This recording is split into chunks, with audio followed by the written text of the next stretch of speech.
work has been taken away. We beg this government to rethink this inhuman choice that they have made. Now, I'm working so much less with these particular group, but I'm still working with people who are suffering from trauma. But the trauma they're suffering from is usually criminal acts that are done here. This population is served here. The Canadian and Quebecois citizens have the services of psychotherapy that is being withheld from those who are the most vulnerable in our midst. So I beg the government to reconsider and do the humane thing to conserve the people who are here on our shores. Be real conservative. Thank you.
Bonjour tout le monde, mon nom c'est Sophie, je suis infirmière à la clinique Migrant de Médecins du Monde.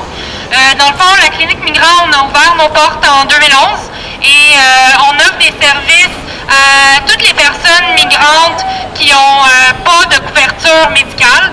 Donc, pas seulement des demandeurs d'asile, mais aussi des personnes sans statut, des résidents et des résidentes permanentes dans le 3 mois de délai de carence, des personnes en visite prolongée, des travailleurs temporaires sans couverture médicale. On a ouvert nos portes parce que depuis plusieurs années, on a constaté qu'il y avait vraiment une augmentation des demandes de soins de santé par des personnes qui n'ont aucune couverture d'assurance santé au Québec. Donc, on a ouvert nos portes même avant les coupures de 2011. Depuis qu'on a ouvert nos portes, on a eu l'occasion d'assister à tout plein de mesures qui ont été mises en place par l'État canadien et qui ont vraiment sévèrement réduit l'accès aux soins de santé pour les populations migrantes. On parle des moratoires sur les parrainages des parents et des grands-parents. On parle de l'explosion du nombre de permis de travail temporaires qui viennent sans assurance médicale. On parle des délais toujours plus longs pour renouveler le papier de PFSI, et ça même avant les coupures. Et on parle évidemment des coupures dans le PFSI qui ont fait en sorte qu'il y avait des milliers de demandeurs d'asile qui n'avaient plus accès aux soins de santé. Même en situation d'urgence. Nous, Médecins du Monde, on ne fait pas partie du réseau public, on est un organisme communautaire, nos médecins sont bénévoles, nos ressources sont extrêmement limitées. Et notre façon de fonctionner, c'est que quand on le peut, quand les gens ont théoriquement accès aux soins de santé dans le système public, ben, on essaie de les accompagner, on essaie de faire des démarches pour les référer dans le système de santé. Donc, quand on a appris des coupures, c'est sûr que ça a été un choc énorme. On a reçu énormément d'appels. On a appris d'une autre part aussi que le gouvernement du Québec allait mettre en place des mesures compensatoires pour que les personnes demandeurs d'asile et réfugiés qui étaient affectés par les coupures du gouvernement fédéral puissent continuer d'accéder aux soins de santé dans le système.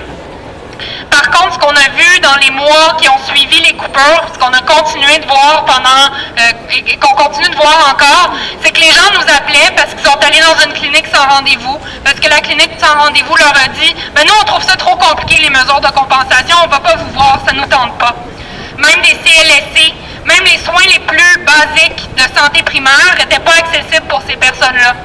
Donc, quand les gens nous appelaient, ils avaient souvent cogné à 2 ou 3 portes, ils s'étaient fait refuser des soins.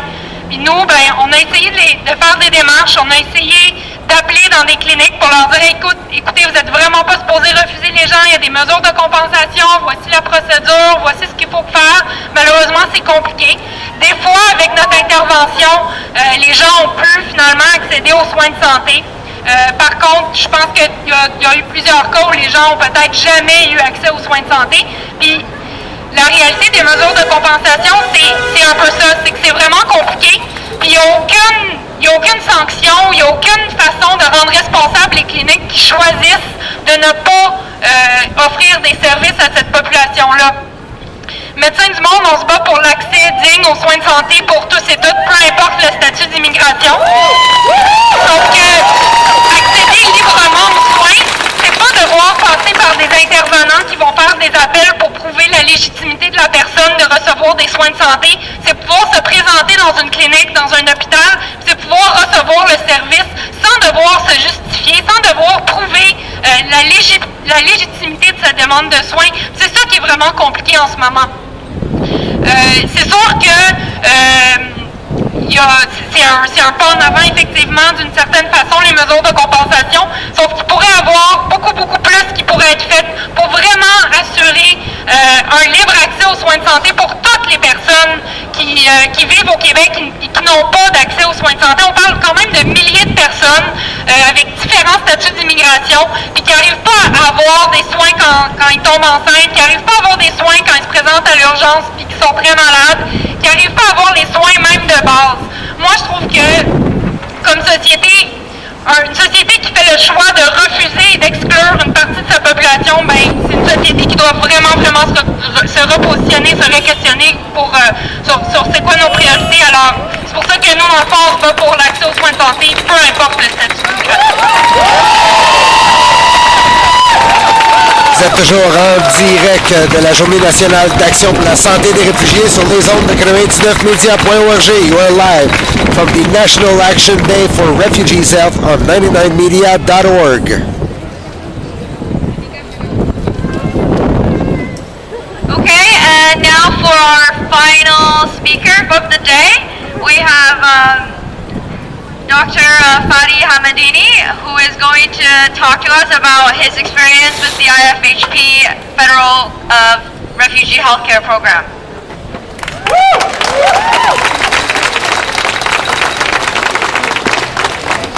I want to thank the organizers very much for inviting me to join you today and for granting me the opportunity to speak with you. I am here because, like many of my healthcare colleagues and my fellow Canadian citizens, I am concerned, gravidly concerned, about the impact that these cuts are having on the most vulnerable members of our population, on individuals who have gone through harrowing experiences to be able to have the liberty and justice that we so much enjoy.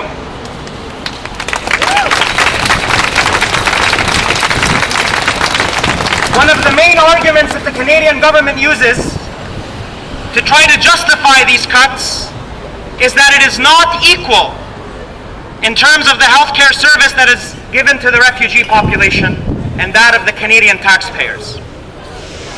In our medical training and in the healthcare system in Canada, it is not the concept of healthcare equality that is the most fundamental. It is the concept of healthcare equity. Equality, ladies and gentlemen, means that you and I will have direct access to all the healthcare services that we need at the same time. That's not how a just society works. A just society works by granting the resources that each population needs based on its social determinants of health and based on what it requires for the best possible healthcare and justice at that time.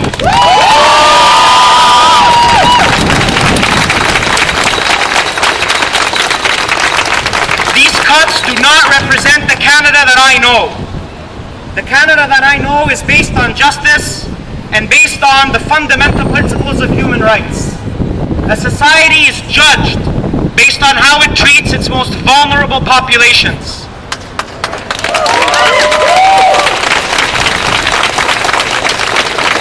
My family and I came to this country not out of our own choice. We came to this great country as refugees because we did not have a choice. But we were received with open arms. And the interim federal health program impacted my family directly because shortly after our arrival, my brother required a life-saving surgery which he received in a timely fashion. I am concerned that if that same scenario were to happen today, not just with my own brother, but with thousands of refugees, they would not be able to receive the timely access to care that they need.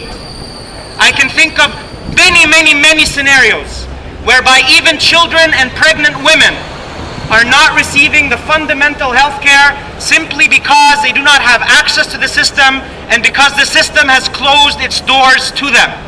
This is unjust and this is not Canadian.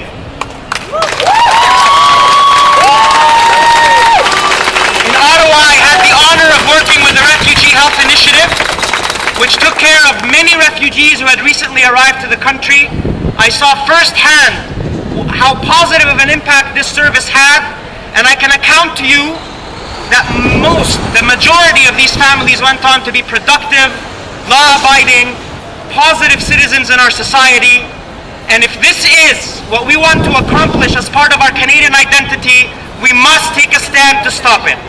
Thank you for coming out today, and God bless Canada. Thank you, Patty, and thank you to all the speakers. Merci tout le monde.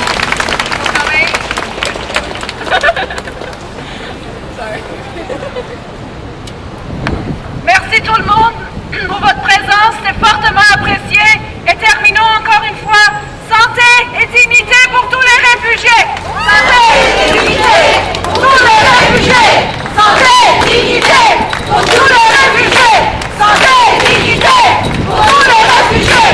Santé et dignité pour tous les réfugiés. Santé et dignité pour tous les réfugiés. Santé et dignité pour tous les réfugiés. Santé et dignité pour tous les réfugiés. Refugee heroes! Can you hear us?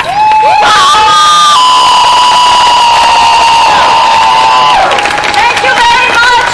Thank you for being here. Thank you for the speakers. And have an excellent day. Follow our activity. Stay tuned. All the best. Thank you very much for inviting us. Good job. Keep up the good work, okay? Allô? Thank you so much for your work. No problem.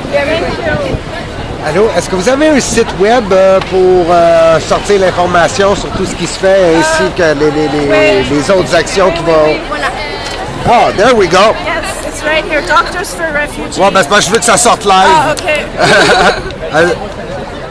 DoctorsForRefugeeCare.ca. That's right. Very easy to remember. Voilà. Bonjour, un petit mot, je m'appelle Andrés Fontesilla, je viens en représentation de Québec. Merci. Docteur Amir Kadir ne pouvait pas être là. On est avec vous. Le seul groupe qui s'est pointé, c'est vous. Voilà. Pas d'option nationale, pas de parti québécois, pas de parti conservateur, aucun parti fédéraliste. Et on est là.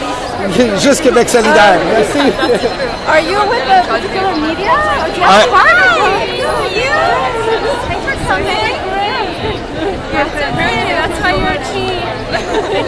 This is all my info on one side, and this is the entire my media group on this side. Okay, We do everything online. Okay, Thank you.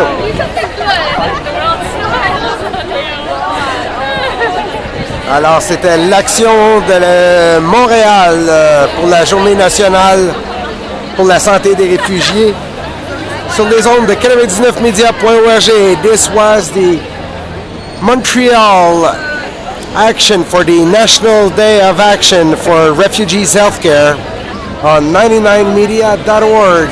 Thank you everybody for having watched this afternoon. Please follow my Twitter or my Facebook account to find out when the next live stream is gonna be. Je vous invite à suivre mon Facebook ou mon Twitter pour découvrir le moment de la prochaine web diffusion. Merci à tous d'avoir été à l'antenne de 99media.org et à la prochaine. Passez une excellente journée. Un merci particulier à ma caméra woman.